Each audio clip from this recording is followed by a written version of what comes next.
I would say I was a dream child up until I was about, oh, how funny, 13. Eva, you were raised by a single mother as well. Did that help you connect to your character? It did, although my mother felt like a single mother because she was with us and, you know, my parents were divorced. My dad was around. He was definitely around.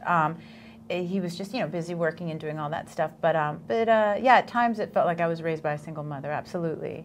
And were you a well-behaved child, or I were was you a pretty little good. rebellious? I was actually, I would say I was a dream child up until I was about, oh, how funny, 13. I swear I didn't put that together before. But about that time. But I was like, you know, I was in the student body at school, and I was like, you know, straight A student. And then something happened around junior high. And then I became a little more difficult, although not rebellious, but a little more difficult, yeah. So could you relate to some of the situations that Cierra's character went through? No. Yes, some of it. But for me, some of it was a little hardcore for me, which is what I liked about the film, because I think it gets a little dark, you know, and that I think is, that's what makes it real. What happened to your teddies?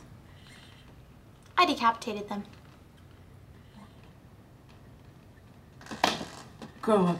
I was attracted to the script in the first place because it kind of went there, and because, you know, Grace, the character I play, you know, was written as just this disaster of a mother, and I like that. It was really human, and I feel like the script was dealing with like real issues that mothers and daughters tend to face these days. So.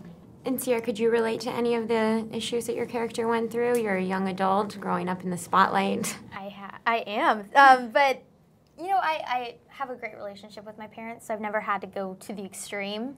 And I've to you know, get attention or anything like that. I've been lucky with that. But I could definitely relate to her. As a human being, you yearn to love and be loved in return, and that's mainly what she wanted from this whole coming of age process, this whole story that she was making. And I think anyone can really relate to her and Grace. Hey! Delicious? When I get back, but please know I'm gonna start not doing those. Did this movie make you guys want to call your moms and apologize for anything? I've made that call so many times as an adult. So yes, I'm constantly calling my mom and going, Mom, I am so sorry.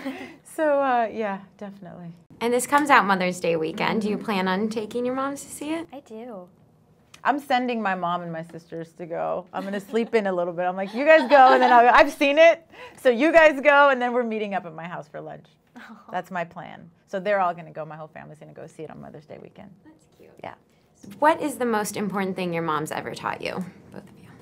I think definitely just never to get into something that I'm not ready for, which I think really helped me with this role. You know, she got into issues that lots of teens face. You know, she with the whole virginity thing, she got into it and she wasn't ready for it. That was her whole epiphany moment. And I can really relate to that. And, you know, I've never really gone through that, but my mom has always been there telling me, you know, we have that relationship where I can tell her anything, and she just tells me, like, never to get into anything I'm not ready for. And, you know, just to be the best me that I could possibly be. My mom actually, she would always tell me, when in doubt, just laugh. Laugh at yourself first, and then just have everybody else laugh along with you. That is great advice. Yeah.